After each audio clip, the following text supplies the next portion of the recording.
things that we covered today. Try to help you out some. So there is a basic gallery built into WordPress. So as you can see right here, I've just started a new page. Of course, you'll set it up the same way as we set up all the other pages.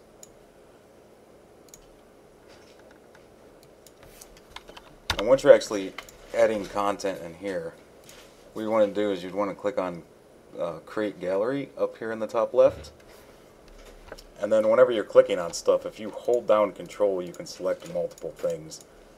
So, just for an example, I'm going to just select a bunch of random pictures.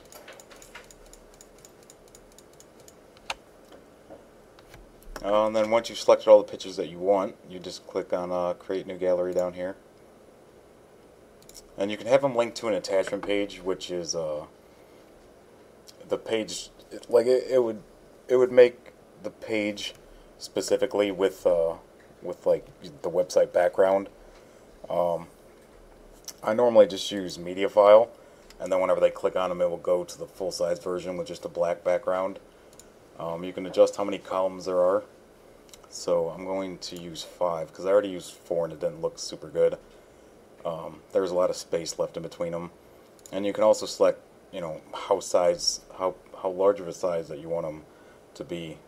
Thumbnail will get them as close, pretty much as close as possible. Some of these, like this one right here, I'm sure is just a super small image in the first place. Also, you can arrange them by just clicking on them and dragging them, you know, where in the gallery that you want. All right, so once we've done that, just insert the gallery. Of course, if you want to edit it later, like this is all a gallery block. There's nothing else on the page, but there can be content above and below. So I mean, you can just insert a gallery anywhere. You can make a page just for a gallery, and then, you know, if you want to link to it from somewhere else, you can do that as well. But yeah, if you want to edit it anytime in the future, you would just click on the whole gallery itself and then click on edit, and it will bring up the same things and just update the gallery. So just for an example, I'm just going to publish that. I'll leave it up for a day or two. I'll send you a link in an email so you can see it. This is what it was with 4 of them. I mean, there's definitely enough room for a 5th column there. There you go, and then there's 5 columns wide. So, you know, it's just a quick gallery. There is, and you would upload these the same way that you'd upload anything else to WordPress. There is a lot of other plugins if you want something that's like prettier, or, you know, slides, you know, stuff like that. So if you guys really want something more advanced, then, you know, we can definitely find it somewhere. But that is the basic default WordPress photo gallery. Let's see. So I also granted you some extra privileges. This is just my sidebar. Bloom will be, eventually we will use it for the slide up for Constant Contact or MailChimp, or, you know, whatever you guys use. Revolution Slider is actually what the homepage slider is built out of, and it has a ton of options. So I'm just going to go over some really basic ones. You know, anytime that you want a new slide, you of course click on that slider, create a new slide by clicking on the new slide button. I really don't think there's any large enough images that won't look weird in this.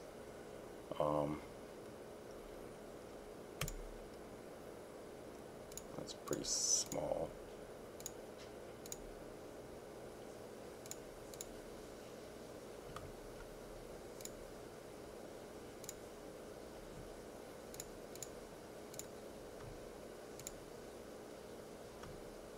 Well, this one is definitely way too small, but I'll just use it as an example. And then it will appear here.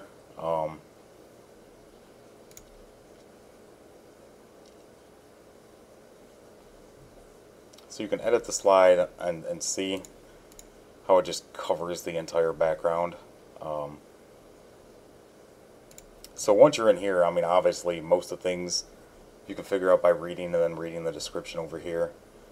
There's a lot of stuff that you can actually do with these. So I'm just going to just cover the really basic things. To change how the background fits, you can have it contain. So that means that it won't overflow in any angle of the picture, so it actually fits. You do a percentage, so it will stretch the picture to fit. Again, if the picture's too small, it just looks hideous. And then there's just cover. So one thing that that you'll actually want to do if you're going to add in slides, instead of just creating a new slide, because if Margaret wants that red bar on the bottom of every slide, then it'd just be easiest to duplicate the current slide and then just change the background picture. I'll keep that just so you can see what it looks like.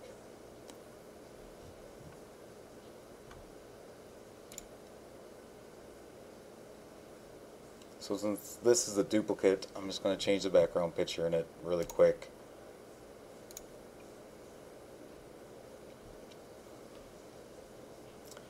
See, down here is actually that red bar. It's actually part of the slider.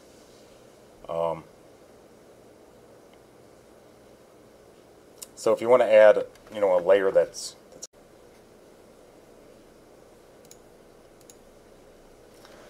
alright, so if you want to add a link, you would enable the link up here, and link type is either regular or to another slide. So just have it linked to Art of Cloth because that's what's saved in my browser, but you just copy and paste whatever you want to link in there. It's just normal link. You can have it link in a new window or the same window, and you can have it link under or over the layers. If it links over the layers, then it should actually wipe out these links. So you definitely want it in the back of the layer.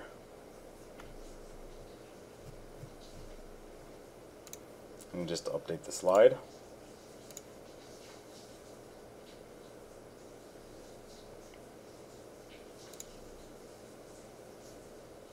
And there you go. These still work perfectly fine. This slide links to Art of Cloth. So that's how you just add a link to the overall slider.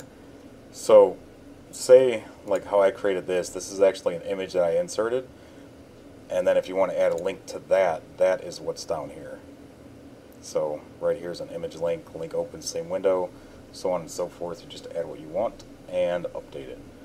Alright, so let's clear those out quickly.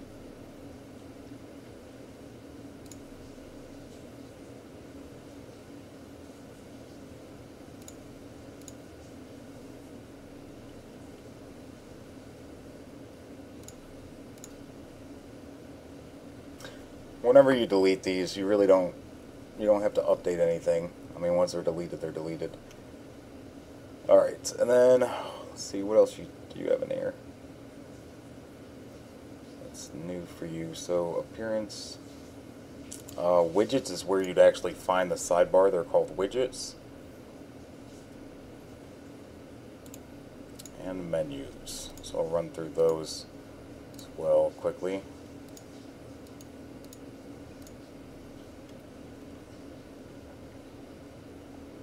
Alright, so here's the menu. To add anything to a menu, I normally just like to use search. It's a little bit easier than digging through all that stuff. So say you want to add adoption stories, Congo, and Uganda to the menu. You just select them, click on them, they will appear down here. If you want to make them a sub-menu, you'd actually drop them right there.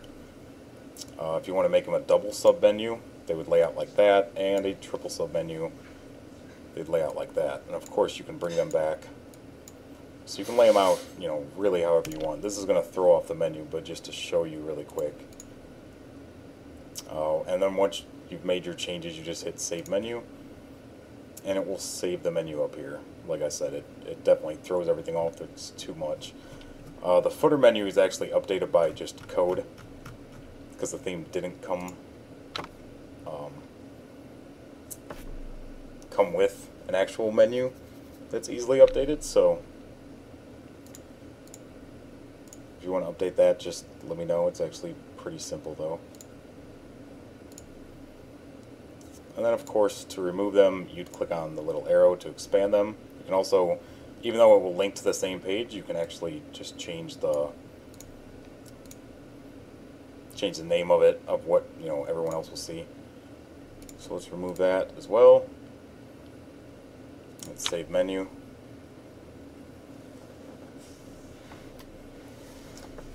And then you'll see that it's back to normal and aligned like it should be. Alright. And then widgets. So of course there's a bunch of default widgets that, you know, kind of do different things. I normally use text widgets because you can just write an HTML in them. Kind of gives you some of the easiest control, at least for me. So if you want to remove something, you'd actually just drag it off, or you'd expand it and hit delete. If you want to edit something, you just open it up, edit it, and hit save. Once these things are deleted, they're gone unless you drag them into inactive widgets. Inactive widgets will actually store the widget that you're replacing. So, of course, it doesn't scroll down far enough.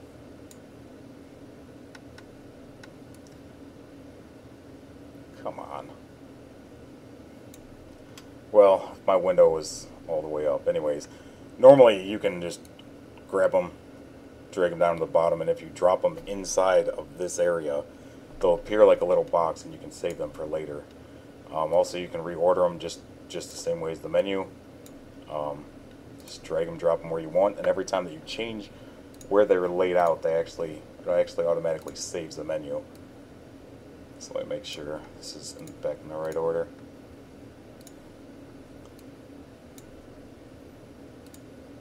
Okay. So that's pretty much it. It's the gallery, the menu, slider.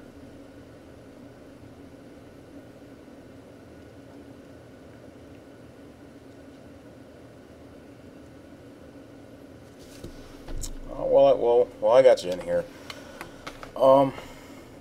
If you go to theme options, so this will actually provide all the easy styling to the theme. You know, you can change how the blog lays out, what it's called, to enable a sticky header, site width. You actually change the width of the site and how much is given to the sidebar, how much is given to content, so on and so forth. I mean, there's a ton of options in here. Really, the biggest thing that I'm really afraid of you changing is the CSS code. This is all CSS code that I've written for your site. Going in here and changing, even erasing that will potentially break the mobile menu item 31. So whatever that was written for, of course, would then change. So if you do go into these options, I just ask that you be very careful and don't change anything unless you know exactly what you're changing.